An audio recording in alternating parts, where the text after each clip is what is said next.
വാഴൂർ നെടുമാവിൽ വെള്ളിയാഴ്ച ഉച്ചയോടെയാണ് സംഭവം. തടി പിടിപ്പിക്കാനായി കൊണ്ടുവന്ന ചമ്പക്കര ശ്രീരാമൻ എന്ന ആനയാണ് ഇടഞ്ഞത്. തടി പിടിപ്പിക്കുന്നതിനിടയിൽ ഇടഞ്ഞോടിയ ആന സമീപമുള്ള റബ്ബർ തോട്ടം നശിപ്പിച്ചു. 30 റബ്ബർ മരങ്ങൾ ആന കുത്തിമറിച്ചു. കൊടിമറ്റം അഡ്വക്കേറ്റ് ബി അശോകന്റെ ഉടമസ്ഥതയിലുള്ളതാണ് റബ്ബർ തോട്ടം. വഴിയരികിൽ പാർക്ക് ചെയ്തിരുന്ന ഒരു ജീപ്പും ആന തകർത്തു.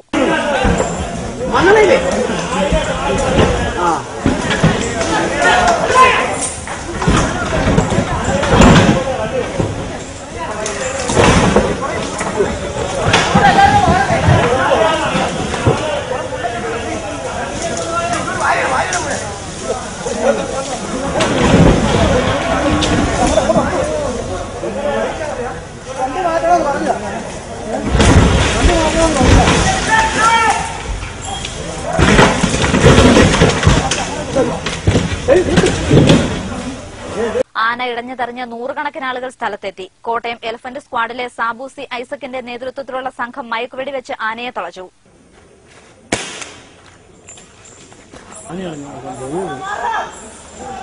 ജില്ലാ police superintendent PG Ashok Kumar, Ponkunnam CI Suresh Kumar, Pallikkathodu SI PV Manoj Kumar എന്നിവരുടെ നേതൃത്വത്തിൽ പോലീസ് സംഘവും സ്ഥലത്തെത്തിയിരുന്നു. News bureau, Ponkunnam.